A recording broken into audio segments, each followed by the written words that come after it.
Grew up in a small town in East Texas, joined the Navy at 18 years old, had a Southern Baptist religion in East Texas, and that was my belief system. And everything changed.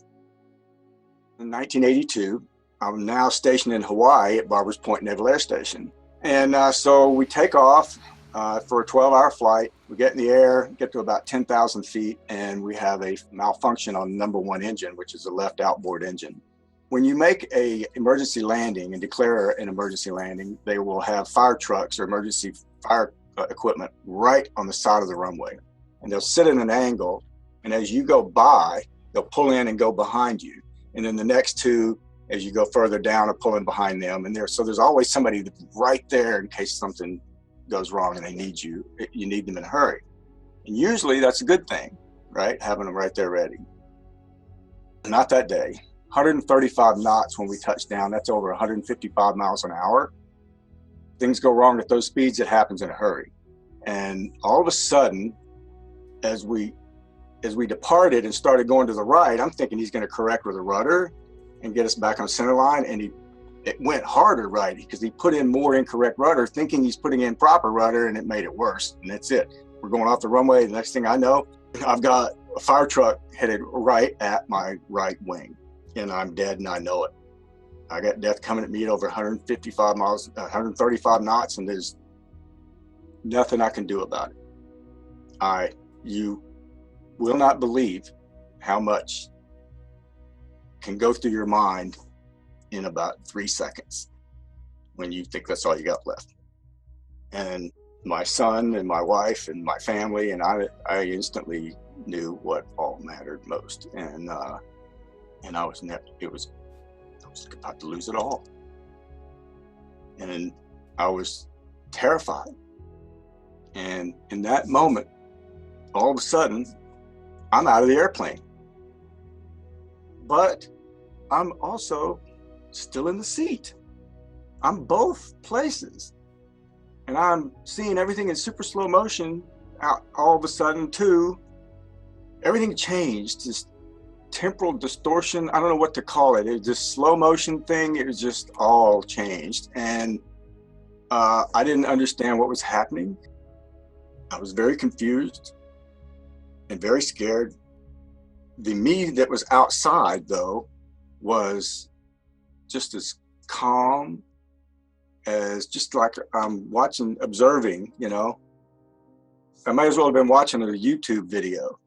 Then I could see the blades spinning on the number 4 propeller, and I watched 2 of the blades as they came around. Now this plane's moving forward at 155 miles an hour. The blades are 13 feet in diameter from tip to tip. They weigh 2,200 pounds, turning at 1,020 rounds a minute, moving forward at 135 knots.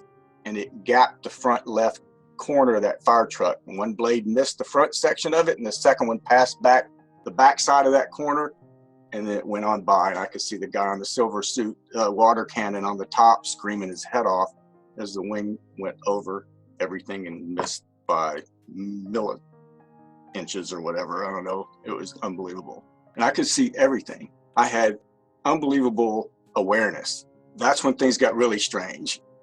And I started seeing all this debris in the air. I saw this Pepsi can fly by the window. So me in the seat seeing things, I could read the Pepsi can, 10 ounces. I could see this fluid coming out of it. I could watch it all atomize. And then anything that was in the air as this thing I guess my consciousness expanded or something, but as this thing evolved and we were moving, more dust and stuff was thrown up in the air because of the plane throwing everything around, because we're now between the runways and planes don't go there. So there's a lot of debris, little debris stuff there, and everything that was in the air, I knew where it all was.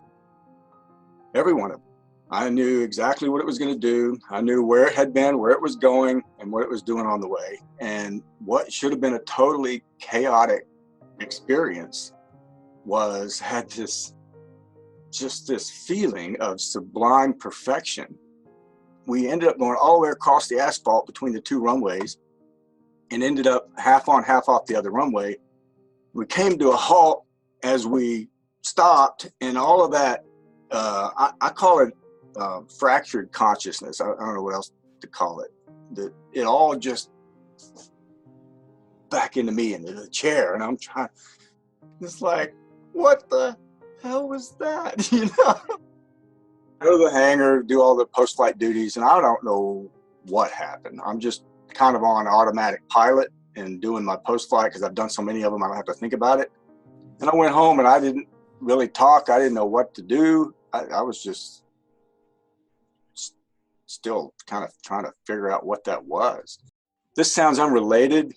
I don't know how, but I know they're connected somehow. But the incident on the runway in the airplane opened some sort of door.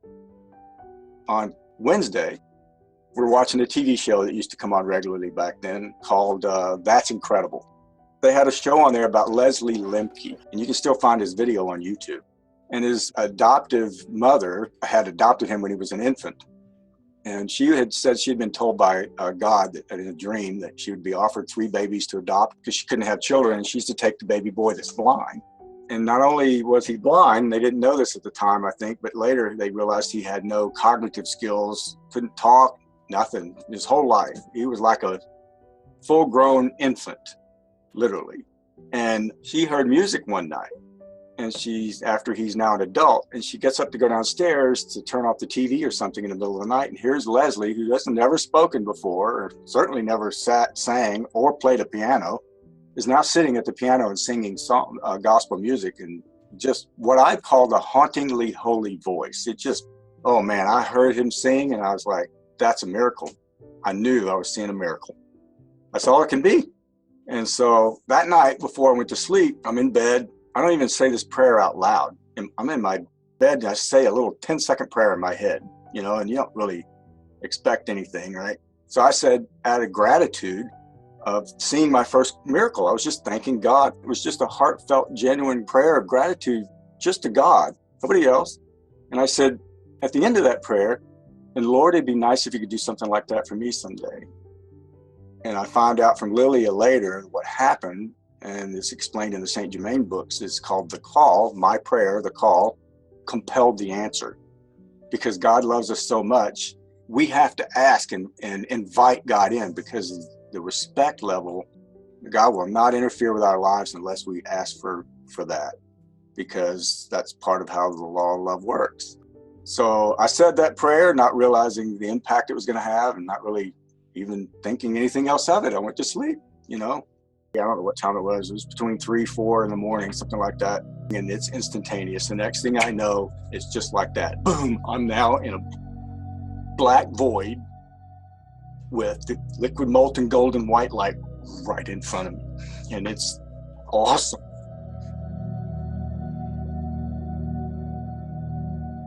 I was just dumbfounded. I couldn't believe what I was seeing, feeling, and experiencing. Just jaw-dropping beauty. The first thing you know instantly is you're in the presence of your creator. You flat out know it. There's nothing else that can be. Nothing. You know it. That being is in command, and you know it. I don't mean command in a I'm going to control you no matter what thing. It's a loving, I've got your back. Nothing's ever bad going to happen to you. What I realized I was feeling was infinite power, infinite wisdom and intelligence, which are the one and the same. You can't have one without the other. And infinite unconditional love. And they were in perfect balance. But God wasn't concerned about that stuff when I showed up. God only wanted to throw a cosmic scale party and go, it's Tony's piece. But there was no sound. It was perfect. Okay? Silence. God has perfected silence. Think about that. Is there any place here that's ever really silent? Even if it's in a quiet room, what are you going to hear? Your heartbeat, your breathing, something. Not there. It was perfect silence. The love was the most profound thing. That's the first thing you know. It's unconditional and it's infinite. There's no limit to how much you can absorb if you want. It was unbelievable. I remember saying 3 words. I said, just in a dumbfounded expression, I went, "Oh my goodness." And once again, the call compelled the answer. All the goodness and existence blasted through me. It was specific. It was different from the love. It was different from God's excitement. It was different from God's joy. I felt those things about God being happy that I was back. Okay. But this was different and had its own tone, energy, whatever, and goodness. And Lilia said that was your goodness because you called, "Oh my goodness." But what that means is we're all part of all of that. That oneness is not only God's goodness and God's love, it's ours too. It's part of ours. So we're God's children. And, we're here trying to learn how to love like that. And then there was this, call it the urge to merge. That's just all you want, is to go further and deeper into the light. I'm staring at the light. I don't want to look at anything else. Okay. You know what I mean by that. It's that you can't. You just focused on that totally. But because of that, I could see this peripheral vision out, I could see out in front of me some hands out there. And I didn't care about them. I saw them, but I didn't even think about them. And after a while, as that happened, the bedroom, my bedroom that I was sleeping in, started coming into my peripheral vision and just kind of bringing itself around me. I don't know how to explain that. But as it did that, I realized those were my hands. I had my hands out. I had sat up in the bed and I'm holding my hands out to the light. And I realized that my wife was asleep because I could see her feet. And I could tell by how her feet were positioned under the cover that her body, I could see I could tell if her back was to me. And I remember thinking, how can she sleep through this? There's like 100 billion trillion stars in here. How can anybody sleep through this? It's so bright. And then that's when I realized it was real. I was awake, and this isn't a dream. And as soon as I understood that, and God knew that, the light didn't go away instantly. Now this thing's big. It's in my bedroom at the end of the room. The whole wall on that end is gone, and part of the ceiling. So it's like a big circle that's just not a wall and ceiling anymore. And God's in my bedroom, and I couldn't believe it. And the moment I realized that and recognized it, all shrunk down in about a 2.5 second maneuver. And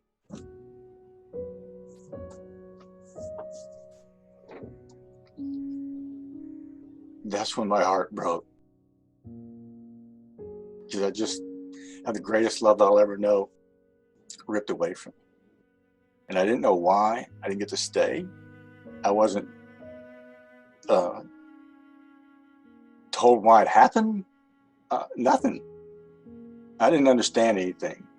And I just sat there crying quietly. My wife's sleeping, still dark. And there was this light moving around in the wall still. And I just stared at it, begging the light to come back. That's all I wanted.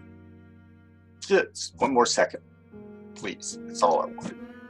And I sat there until the sun came up, and my wife woke up and she sees me and she's like, "What's wrong with you?" I don't know how to answer that yet. That following Sunday, I thought I'd get my answer at church, and that didn't happen either.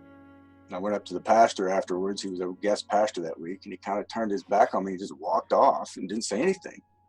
And I was dumbfounded again within a matter of a few days and of each other.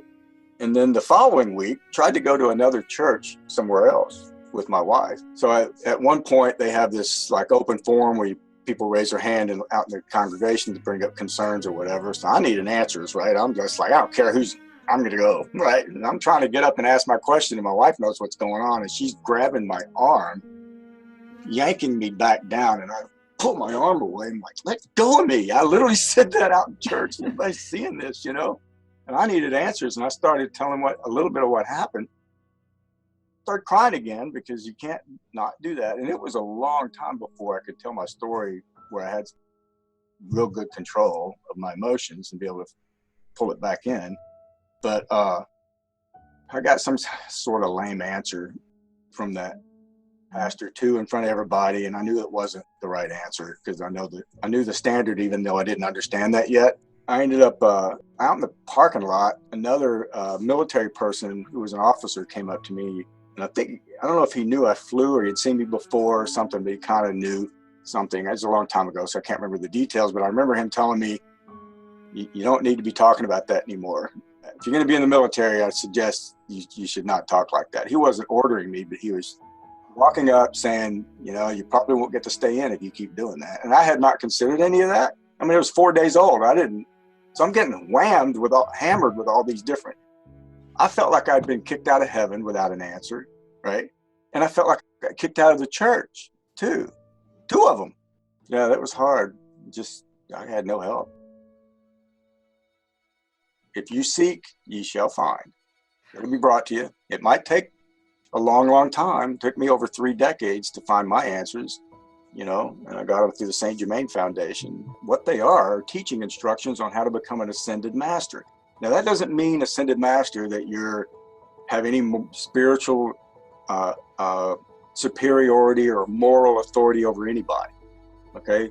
It's about that power and energy that exists in the universe, and we've become a master of our consciousness to be able to bring that God consciousness into power and use in service of the light. And there's literally nothing we can't do if we're doing it in the service of God for the right reasons, right purposes. What this all is here is a training ground. We're in the most sophisticated life simulator ever devised. Okay, we exist within it. Purpose of it is for spiritual growth, so we can learn how to love like God does and take care of this planet and love God with all our hearts. And that's really all we need to do. We need to go out and shine our own light, because if one photon of love light penetrates someone else's heart, you just planted a seed. It may not be this lifetime or the next one, but it's planted and it'll grow, because it never ever fails. The light never ever fails. No matter what we think's going on the outer activity here, we don't have the big picture at all, not even close. It's all for a reason and a purpose, and we're being protected, and we're precious. We're all loved so much, every one of us. And I don't know what the total plan is, but it's gonna be awesome. If you care to watch the full unedited interview, I have it linked right here. Also in the description. If you are new to the channel, you can go ahead and subscribe by clicking on my face right there. Hope you have a good day. See you next time.